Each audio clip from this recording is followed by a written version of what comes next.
Shall we start? Unit 4 of your syllabus in this paper. Yes, sir. Okay. So the first bullet is organization of immunoglobulin genes. So we will see first this organization of Ig genes. How these genes are organized. तो point number 1 पहले basic आप समझ लीजिए कि अभी तक आप जान रहे थे, पढ़े हैं कि recombination of DNA segments happens during which cell division? Which type of cell division? Oh, sorry.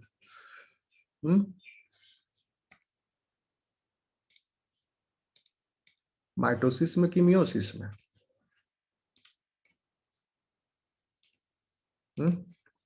Recombination of the chromosome were happening in meiosis. Okay. जब टेट्राड कंडीशन उत्पन्न हुआ,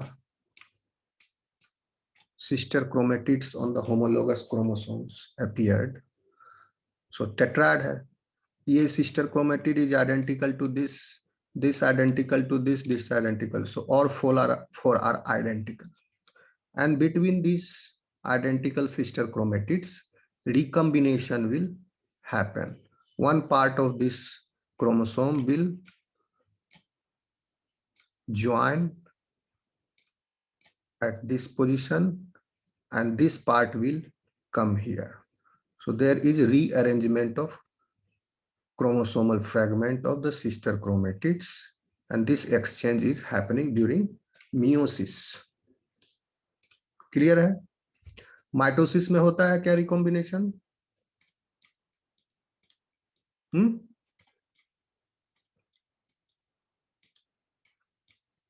हेलो,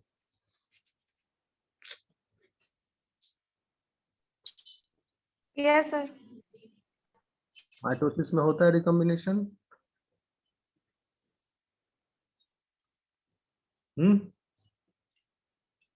No, sir.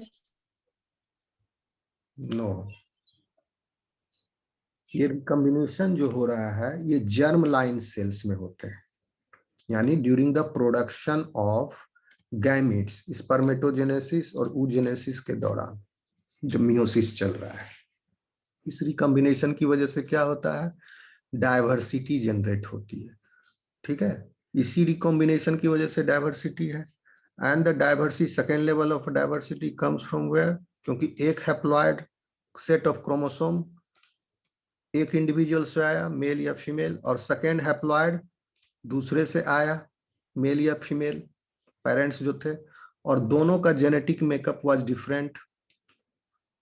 ठीक है, सो दे हैव द गैमिट्स का भी genetic makeup different है, और दोनों गैमिट ज्वाइन करके क्या बनाया? Zygote. Now this zygote is genetically different from this parent but identical in in terms of half of the genetic material and half of is different. तो इस वजह से एक तो रिकॉम्बिनेशन भी हुआ, तो रिकॉम्बिनेशन होने के बाद द डाइवर्सिटी जनरेटेड इज, अब पेरेंट्स का जो हैप्लॉइड गैमीट्स है they are different because of this recombination event. And because of this recombination event, half of this genome is different than corresponding half of this genome. Okay, तो ये भी different हो गया recombination की वजह से, और फिर यहाँ दोनों recombination recombined chromosomes have joined and formed the zygote, and this will be again different. So ये डाइवर्सिटी. नहीं तो मियोसिस, जर्म लाइन में भी अगर माइटोसिस हो तो offsprings will be identical to their parents, वो क्लोन कहलाएंगे. ठीक है, क्लोन जो होता है वो माइटोटिक डिवीजन है. Understood this basic?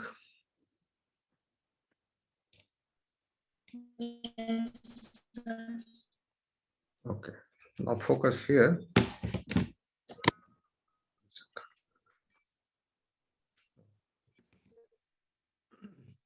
Mitosis cells somatic cells में है. Yes, correct. Mitosis is happening in somatic cells. So अभी तक आप ये जान रहे थे कि gene recombination, chromosomal recombination is not happening in the somatic cells. When the somatic cells divide, the daughter somatic cells are exactly identical to the parent somatic cell because there is no recombination. ठीक है? But there was a discovery during 1970s and 80s which showed that there is recombination event which is happening in few types of somatic cells.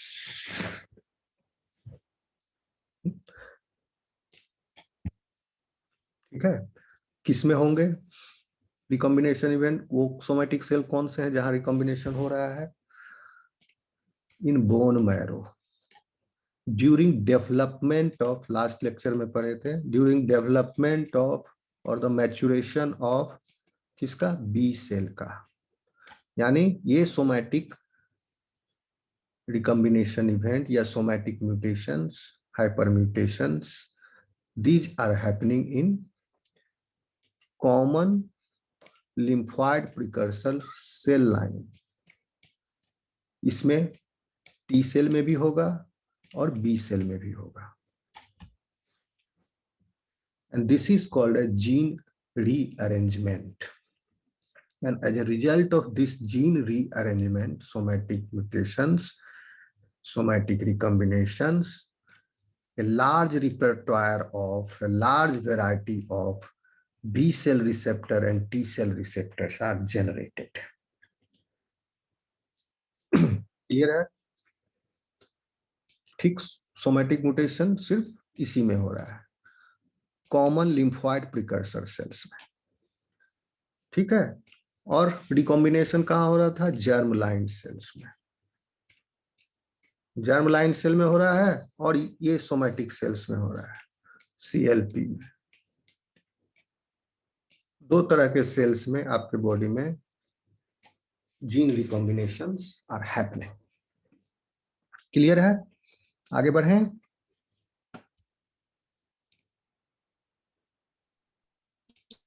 Yes, sir.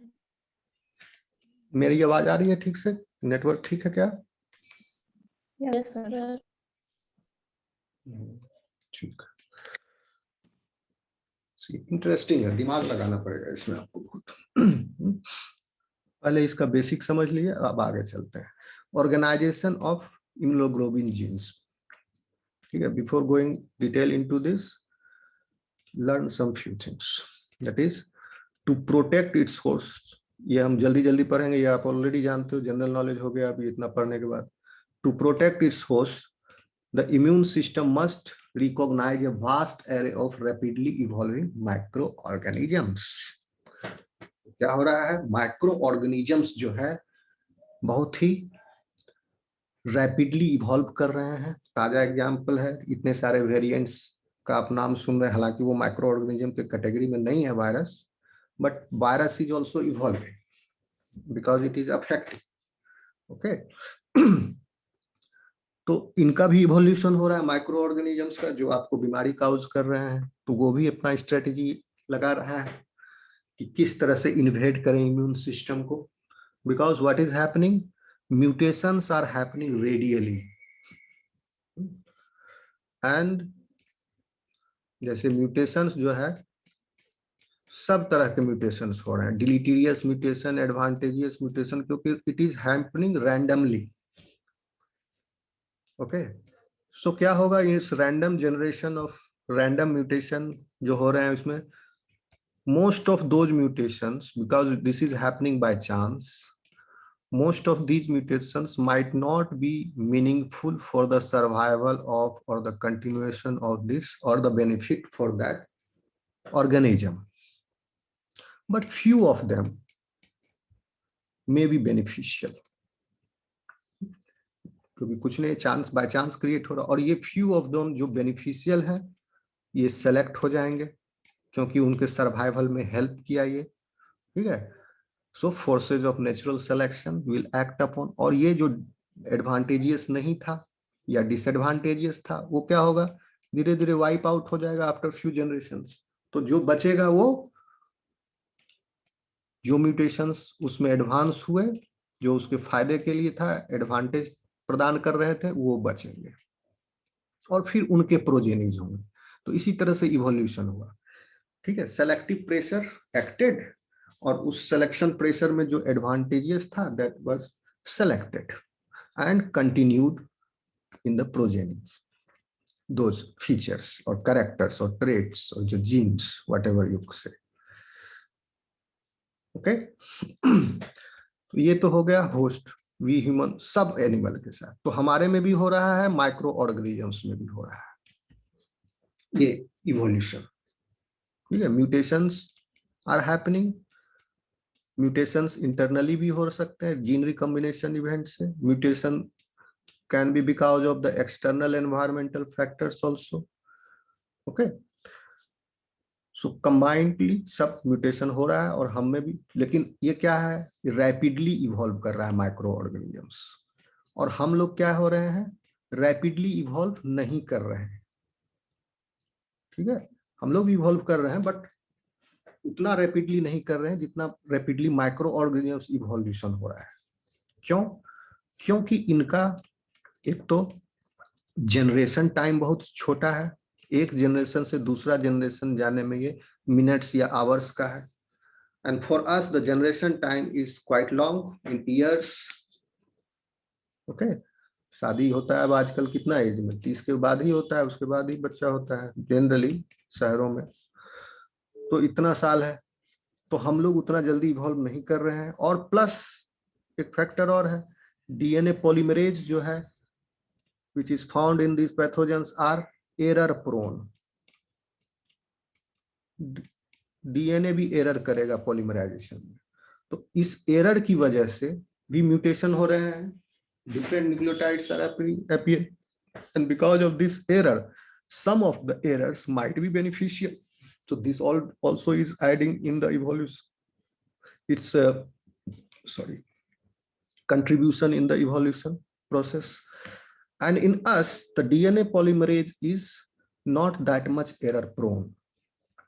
This DNA polymerase is very effectively doing the proofreading activity, yani they repair the DNA whenever they do the mistakes more rapidly than this, more effectively than this microorganism. So because of all these factors we are evolving at a lesser pace than comparison to the microorganisms. So there is a problem. So microorganisms, pathogens will win. They will devise the strategy to evade the host immune system. Okay, and that's what it is happening. Microorganisms have devised the strategies to evade the immune system of the host, and many microorganisms are successful in that. That's why we develop disease.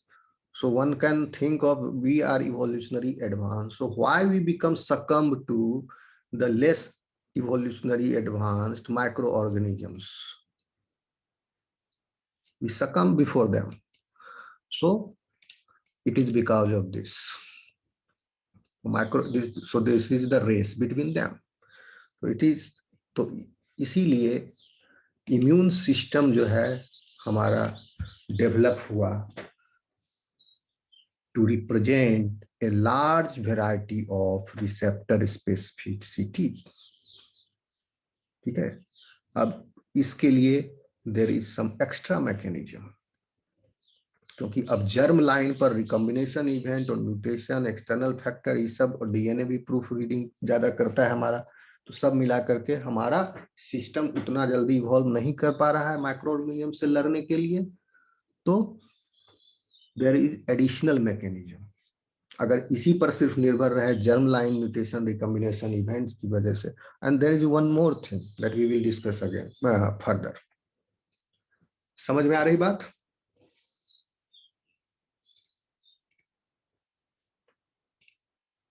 Yes, sir.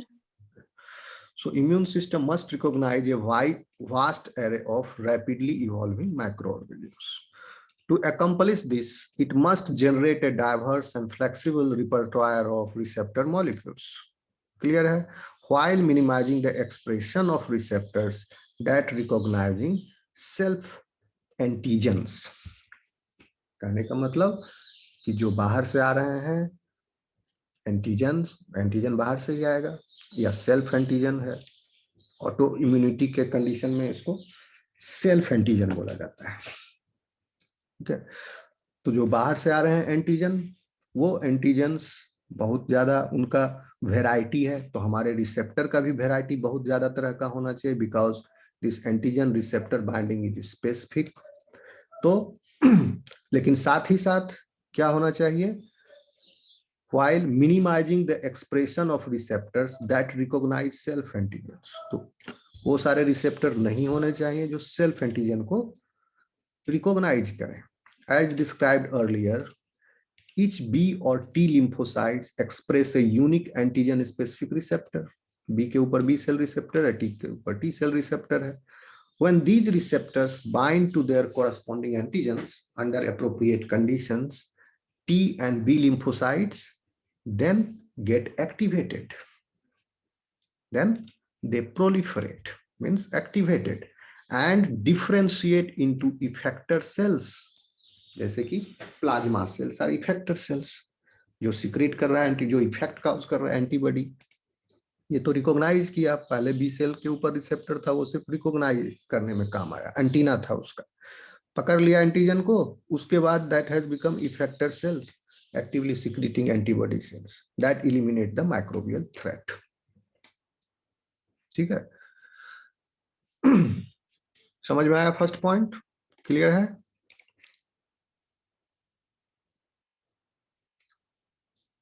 कुछ पूछना है? No, sir. So in this section we address the question of how an organism can encode and express receptors capable of recognizing a constant evolving universe of microbial threats using a finite amount of genetic information.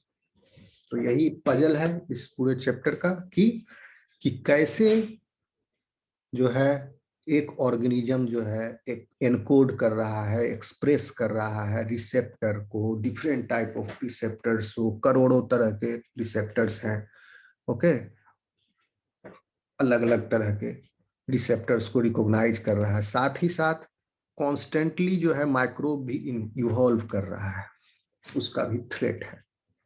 तो जब constantly microbe evolve कर रहा है, तो जब that means कि अभी जो माइक्रोब इवॉल्व करके आया, प्रेजेंट हुआ, जैसे delta variant of this plus variant of COVID, ये पहले कभी नहीं था इवोल्यूशन में, आज से पहले जब से लाइफ उत्पन्न हुआ, ये अभी अपीयर हुआ आज के कुछ साल में या अभी कुछ महीनों में।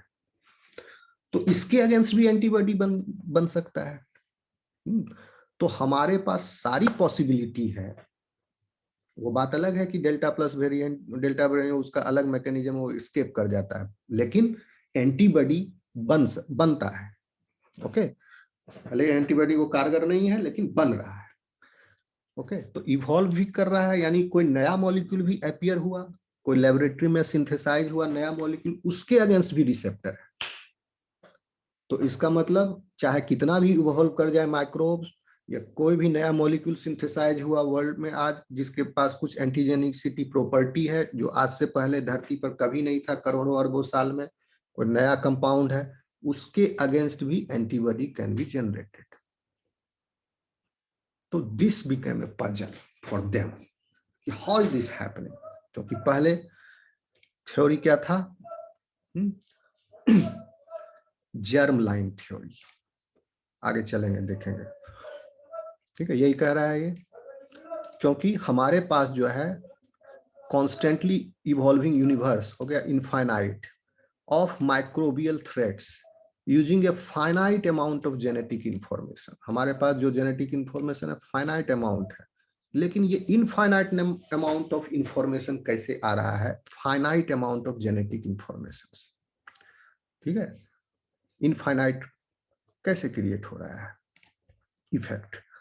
सो यहां पर आप समझिए finite amount of genetic information क्यों बोला, हमारे पास कितना न्यूक्लियोटाइड बेसेज है आपके जीनोम में, न्यूक्लियस में कितना न्यूक्लियोटाइड बेस पेयर है, एनी आइडिया, पढ़ा है शायद कभी। You can say around 3 billion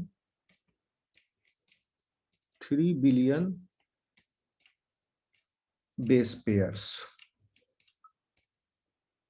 पूरा न्यूक्लियस में, around 3 billion, some say 3 point, this is the size of human genome, and out of this 97% is junk। अब निकाल लो इसका 3%, 3 बिलियन का 3% कितना होगा, 9 multiplied by 10 to the power, बताइए 7,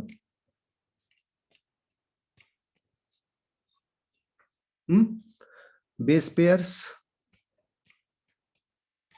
90% जंक डीएनए है, नॉनसेंस कह सकते हो, मीनिंगलेस, जिससे कोई प्रोटीन, जिसमें इंफॉर्मेशन नहीं है, जिससे प्रोटीन सिंथेसाइज नहीं होते हैं। यानी इस 97% में क्या है, इंट्रॉन्स, रिपीट्स, माइक्रोसैटेलाइट्स एटसेट्रा, एंड जो 3% है वो मीनिंगफुल सीक्वेंस है, यानी ये एक्सॉन्स है बस इतना, यानी ये हो गया 9 करोड़, 10% 9 करोड़। तो इसलिए ये फाइनाइट, अब इसको, ये मीनिंगफुल सीक्वेंस है, ये तो टोटल था, इसमें इतना जंक था, ये मीनिंगफुल सीक्वेंस में से यानी 9 करोड़ में से बेस पेयर है। अब आप इसको कैलकुलेट कीजिए रफली, सपोज अगर एक्सॉन्स नहीं है तो भी, सॉरी इंट्रॉन्स नहीं है तो भी, टोटल एक्सॉन्स में कितना बेस पेयर लगेगा। सपोज एक एंटीबॉडी जो है वो रफली अराउंड 500 से थोड़ा कम है, 500 अमाइनो एसिड्स है उसमें, ठीक है, 400 समथिंग है, 500 अमाइनो एसिड्स है, तो उसके लिए कितना न्यूक्लियोटाइड लगेगा सिंथेसाइज होने के लिए मैसेंजर आरएनए में।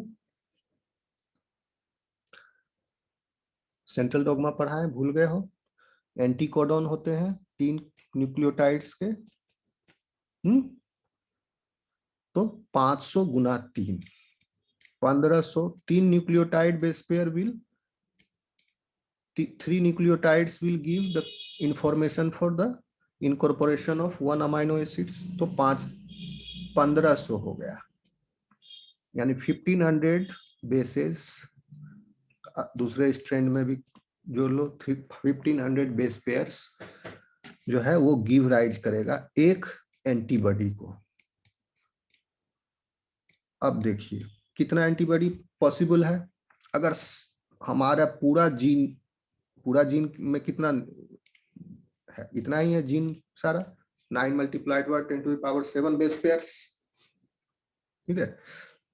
अगर मान लिया जाए कि पूरे जीनोम जो मीनिंगफुल सीक्वेंस है उससे कितना antibody, that corresponds to how much antibody diversity, अगर उस थ्योरी पर चले 1 जीन 1 प्रोडक्ट पर, तो आप इसको डिवाइड कर दीजिए, 9 करोड़ होगा ना, 1 2 3 4 5 6 7 भागा 1500, अगर पूरा जीन जो है वो सिर्फ एंटीबॉडी का ही हो खाली, तो भी कितना आएगा संख्या, 60,000 ओनली। इसको डिवाइड कर दिए इसमें 60,000, यानी पूरा जीनोम जो है उसमें सिर्फ अगर एंटीबॉडी का ही जीन हो, अगर ये थ्योरी पर चला जाए, जैसे जो पहले मानते थे लोग 1 gene 1 product, 1 gene 1 protein, 1 gene 1 peptide, तो अगर सारे एंटीबॉडी का अपना अपना अलग अलग जीन है, तो पूरे जीनोम में भी अगर समाया जाए तो 60,000 एंटीबॉडी का जीन हो सकता है, लेकिन एंटीजन डाइवर्सिटी करोड़ों है, तो करोड़ों तरह के रिसेप्टर चाहिए, बट यहां आ रहा है 60,000 सिर्फ। तो ये कैसे हो रहा है, समझ रहे हो आप?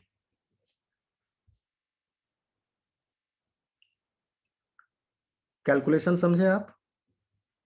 आइडिया लगा आपको? कुछ बोलते? Yes sir.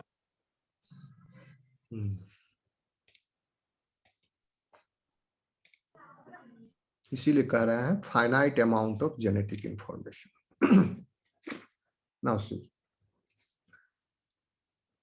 सो ये कैसे हो रहा है? Infinite amount of protein generate finite amount of genetic gene से।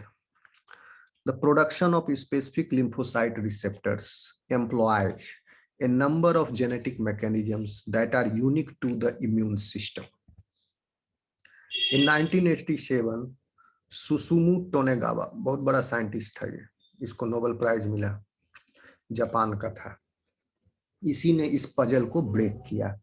हालांकि इसके पहले एक बेनेट नाम का था, वो 1965 में उसने एक थ्योरी दे दिया था, ठीक है, रिकॉम्बिनेशन वाला, सोमैटिक सेल्स में रिकॉम्बिनेशन जीन रीअरेंजमेंट हो रहे हैं बेनेट ने, लेकिन उसके पास एक्सपेरिमेंटल एविडेंस नहीं था ज्यादा, तो ये थ्योरी ही था। इन 87 में तो नोबेल प्राइज मिला, 85 में ही आई थिंक, ये 20 साल बाद ही, इसके 20 साल बाद इसने डिस्कवर कर लिया था, and he had the experimental evidence for this that gene rearrangement is taking place. So he won Nobel Prize in Medicine for his discovery of the genetic principle for generation of antibody diversity. Okay, a discovery that challenged the fundamental concept that one gene encoded one polypeptide chain.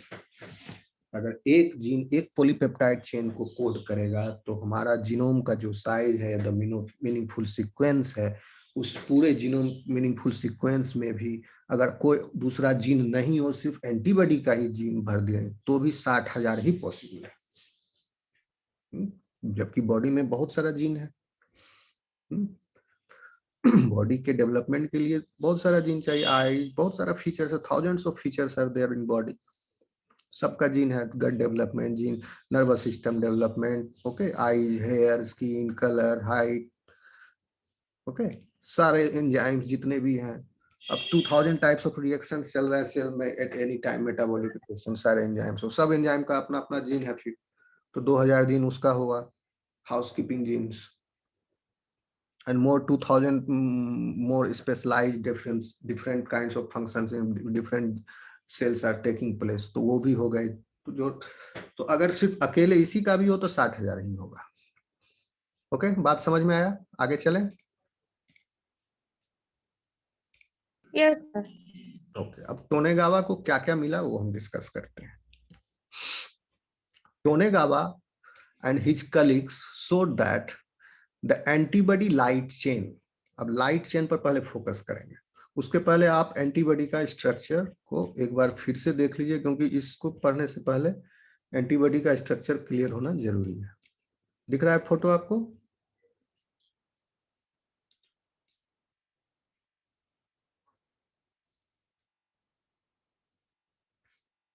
Photo दिख रहा है antibody का? Okay, C, antibody is why shaped, antibody structure is why shaped, particular IgG, ये IgG का photo है, ठीक है। अब आप इसमें देखिए, इसके भी पहले आप जान लीजिए 5 तरह के होते हैं एंटीबॉडी सब क्लास। ये एंटीबॉडी का सेकेंड यूनिट में है सिलेबस में, उसको पहले करना चाहिए था लेकिन छूट गया है वो, लेकिन यहाँ आप देख लो, this is immunoglobin G, IgG. अभी आप सिर्फ स्ट्रक्चर देख लो, इसके बाद फिर हम इस पिक्चर में आएंगे। ऊपर से देख लो, ये लाइट चेन है, लाइट कलर वाला, 2 लाइट चेन है और 2 हैवी चेन है dark coloured, and both heavy chain are linked by disulphide bridge. यहाँ भी डाइसल्फाइड ब्रिज है लाइट चेन और हैवी चेन के बीच में। दिस इज IgG का structure. This is IgD। IgD में भी है VL। VL stands for variable region of the light chain. CL stands for constant region of this light chain. Okay, and VH stands for this variable region of